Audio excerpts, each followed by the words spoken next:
नमस्कार, click India देख रहे हैं आप और मैं हूं आपके साथ राजीव सिंह। झारखंड में विधानसभा चुनाव चल रहे हैं और पहले चरण का चुनाव 13 नवंबर को हो भी चुका है। दूसरे चरण का चुनाव परसों यानी 20 नवंबर को होना है।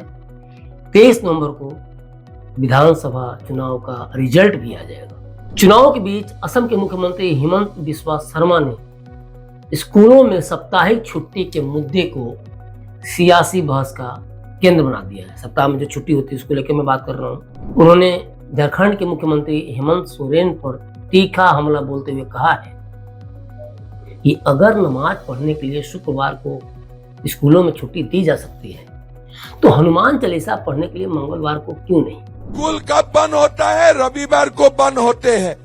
शुक्रवार स्कूल बंद होते हैं क्या? मैं हेमंत सोरेन को पूछना चाहता हूं, अगर आप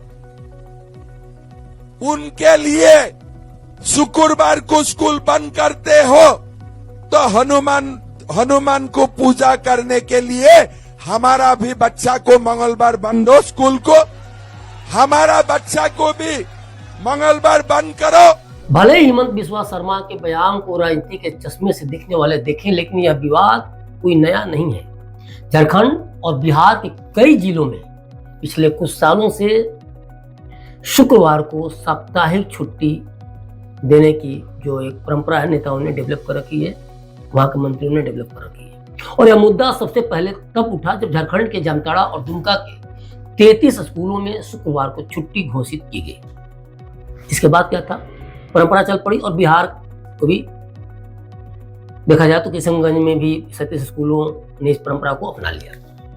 हालांकि पहली नजर में देखा जाए तो यह फैसला बिल्कुल गलत है और कहीं ना कहीं पहले से चले आ रहे परंपरा को तोड़ने जैसा है, या फिर कह सकते हैं कि नेताओं या किसी खास समुदाय को और विकास की राह में उनको और अधिक पीछे ढकेलने की साजिश है।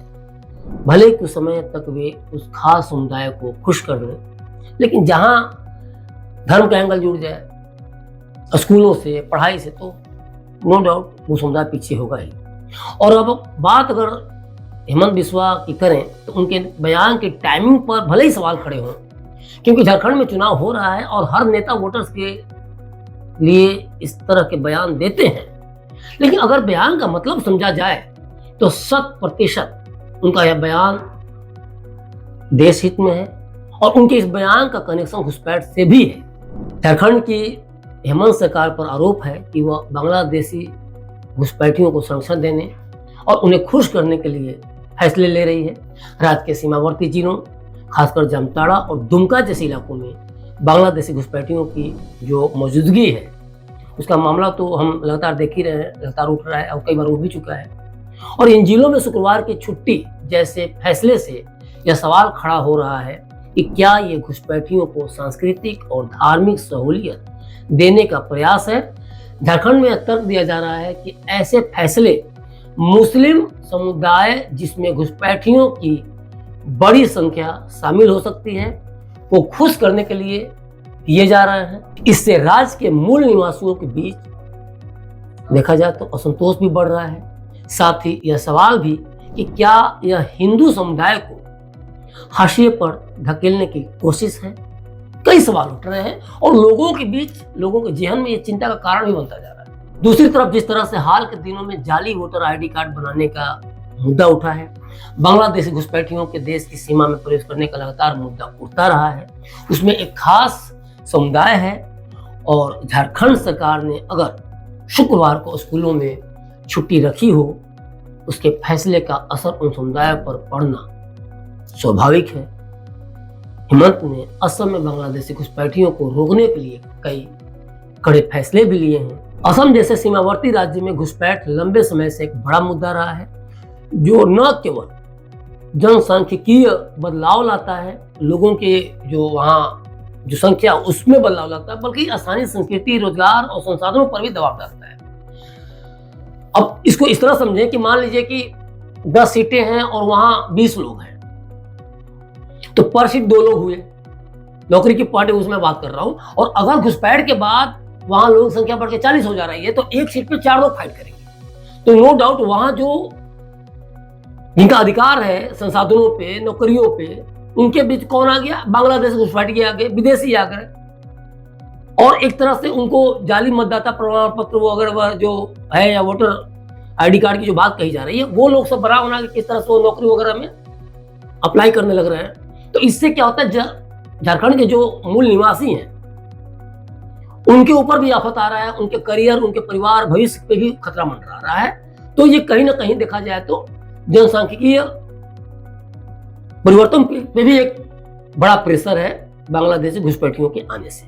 हेमंत बिस्वा शर्मा ने एनआरसी यानी कि नेशनल रजिस्टर ऑफ सिटीजन्स को लागू करने और अवैध प्रवासियों की पहचान करने के लिए ठोस कदम भी उठाए हैं। उन्होंने उन क्षेत्रों में बड़े एक्शन लिए हैं जहां अवैध घुसपैठियों के बसेरे थे और सरकारी जमीन को खाली भी कराया है। दूसरी तरफ शर्मा ने स्कूलों और सरकारी संस्थानों में सांप्रदायिक संतुलन को भी काफी हद तक बनाए रखा है। वे कहते भी हैं कि किसी भी समुदाय को खुश करने के नाम पर दूसरे समुदायों के अधिकारों और परंपराओं को दरकिनार नहीं किया जा सकता। तो ये साफ है कि शुक्रवार की साप्ताहिक छुट्टी के मुद्दे को केवल धार्मिक राजनीति के चश्मे से ही नहीं देखे जाना चाहिए, बल्कि इसे बांग्लादेशी घुसपैठिए के खतरे और वोट बैंक की राजनीति से भी जोड़ा जाना गलत नहीं है। क्योंकि जिस तरह से हेमंत बिस्वा शर्मा असम में बांग्लादेशी घुसपैठियों के खिलाफ कड़ा रुख अपनाए हुए हैं, वहीं झारखंड में हेमंत सोरेन की सरकार पर इन्हें अप्रत्यक्ष रूप से संरक्षण देने का आरोप है। शर्मा का यह कहना है कि हमने कभी सांप्रदायिक राजनीति नहीं की, लेकिन हमारी परंपराओं को दरकिनार किया जा रहा है। इस बात की ओर इशारा करता है कि झारखंड में निर्णय तुष्टीकरण और वोट बैंक की राजनीति से प्रेरित है। और इन सब में सबसे बड़ा सवाल कि क्या झारखंड का भविष्य खतरे में है? हमारे ये सवाल हो सकता है कि अभी आपको अजीब लगे कि ऐसा क्या हो गया।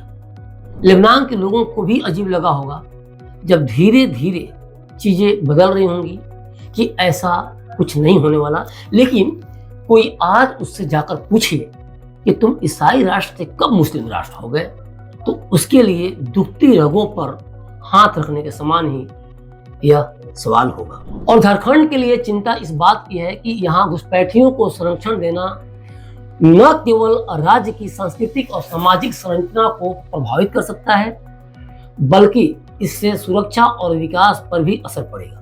यदि बांग्लादेशी घुसपैठियों को इस तरह की सुविधाएं मिलती रहीं तो यह न केवल स्थानीय लोगों के रोजगार और संसाधनों पर दबाव डालेगा, बल्कि राष्ट्रीय सुरक्षा के लिए भी खतरा बन सकता है। कई सवाल हैं और इन सवालों के बीच एक और गंभीर सवाल कि क्या सरकारों का इस तरह का कदम समाज को बांटे बिना रह सकता है? तो ये सब जानते हुए कि क्या भारत के एक और विभाजन की तैयारी हो रही है और क्या ये सब आरोप प्रत्यारोप तक ही सीमित रह जाएगा कि मैं जनता की नजरों में तुम्हें खलनायक बनाऊं और तुम मुझे खलनायक बनाओ, और जब पार्टी या किसी कार्यक्रम में हम मिले तो गलबैया करते हुए मिले। ये मैं नेताओं के कंटेक्स्ट में बोल रहा हूँ, ये राजनेताओं ये होता है, हिडन एजेंडा इनका रहता है, मतलब जनता मूर्ख की मूर्ख बनी रहे और नेता अपनी राजनीति चमकाते रहे। यह साफ है कि ऐसे फैसले कहीं ना कहीं धर्म आधारित वोट बैंक की राजनीति का हिस्सा है।